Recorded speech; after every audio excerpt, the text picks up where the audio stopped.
दमिश्क में इजराइल का बड़ा हमला, मची चीख पुकार, घर छोड़कर भागे लोग, 13 सीरियाई लोगों की मौत, कई गंभीर घायल।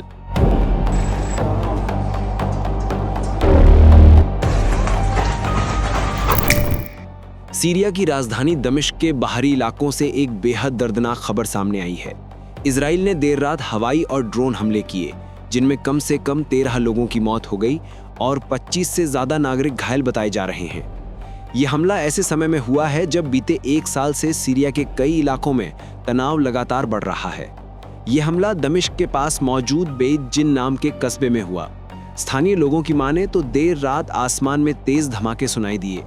उसके बाद इलाके में आग लग गई और कई घर पूरी तरह मलबे में बदल गए। रिपोर्टों के मुताबिक इजराइल के ड्रोन और लड़ाकू विमान पहले से ही सीरिया की सीमा पर मौजूद थे। जैसे ही बेत जिन में कुछ हलचल दिखी, उन इलाकों को निशाना बनाकर बम और मिसाइलें दागी गईं। इसके बाद इलाके में चीख पुकार मच गई, लोग जान बचाकर भागते दिखे। सबसे दुखद बात यह है कि मरने वालों में कई महिलाएं और बच्चे भी शामिल हैं। घायलों की संख्या लगातार बढ़ रही है और कई लोग मलबे में फंसे हुए हैं। स्थानीय अस्पतालों में बेड कम पड़ गए हैं और डॉक्टर लगातार इलाज में जुटे हैं।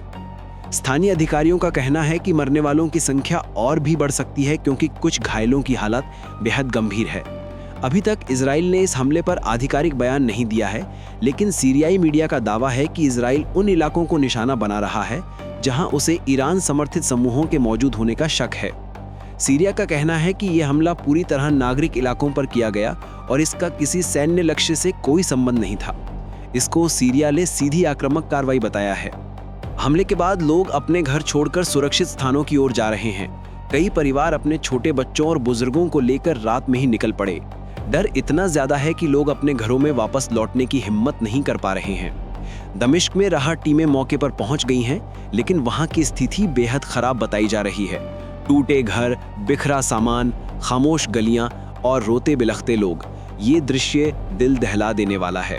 सीरिया में हमले और संघर्ष अब नई बात नहीं, लेकिन हर बार सबसे बड़ा नुकसान आम नागरिकों का ही होता है। दमिश्क के ये बाहरी इलाके एक बार फिर खून में रंग गए। सवाल ये है कि आखिर कब तक मासूम लोग इस तरह की हिंसा का शिकार बनते रहेंगे। अगर ये संघर्ष इसी तरह चलता रहा तो आने वाले दिनों में हालात और भी बिगड़ सकते हैं। दुनिया देख रही है, लेकिन क्या कोई समाधान भी आएगा? ये सवाल आज भी खुला है। आपका क्या सोचना है?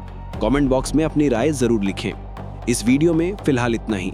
खबरों से जुड़े ताज़ा अपडेट के लिए वन इंडिया हिंदी को सब्सक्राइब करना बिल्कुल न भूलें।